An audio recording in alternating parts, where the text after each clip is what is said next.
What happened in Please Don't Feed the Children? Don't Feed the Children is post a deadly virus taking out most of the adults and 1% of the children. Because of this, the adults are scared and they basically take all of the remaining children and put them in camps. The only way you can be free as a child if you're under the age of 18 is if you're with a parent or if you have a valid ID. They're putting the kids in the camp because they blame them for the spread of the deadly virus since it doesn't affect them as it affects the adults. Molly is trying to leave the country. She's trying to go to a different country because she feels it's going to be better there versus where they are. She also had a little sister that was taken out at some point because they were trying to escape beyond the fence.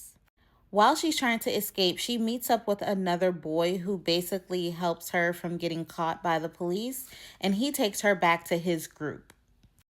The group is not welcoming to her at all, and they were afraid that she was going to compromise their position in their hiding space. Basically, their fears came true because they did have to uproot and leave their location. In leaving their location, they had to get food, so they went to a gas station to try to steal some food. That whole situation went horribly wrong, and there was a shootout, and so one of the kids got shot, and they basically need to find shelter. They indeed do find shelter that night. A woman, she does let them in, and she stitches the boy up from being shot, and she offers them some cookies and little stuff like that. One of the boys immediately was like, these cookies don't taste right or whatever, but the rest of them keep eating them. Come to find out the cookies were poisoned. They also was going to try to steal her car, but she did kind of poison them before they decided that they were going to steal her car. So they were both wrong. The woman decided that Molly resembled her daughter, so she dressed her up in her clothes, pierced her ears, and all that kind of stuff, and now she's her new daughter. The rest of the kids, she threw them in the attic and one in this weird cellar type area where she made him take a bath. After she forces him to get clean, you do hear that he is attacked by some type of monster. I initially thought it was a dog. Yeah, I thought it was a dog. This is where Giancarlo Esposito enters into the situation. He is a police officer investigating the shooting at the gas station.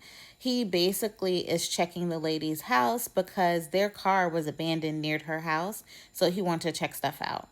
While he's checking it out, he does become suspicious that they were there, or maybe she's hiding them, but he doesn't have any proof. They have history. He let it go.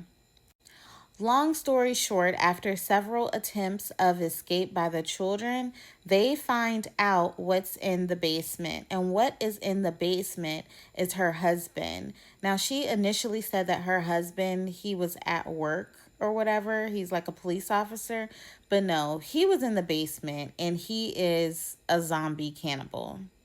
And that is what she's been doing with the children, the runaways, is cleaning them up and feeding her husband with the children.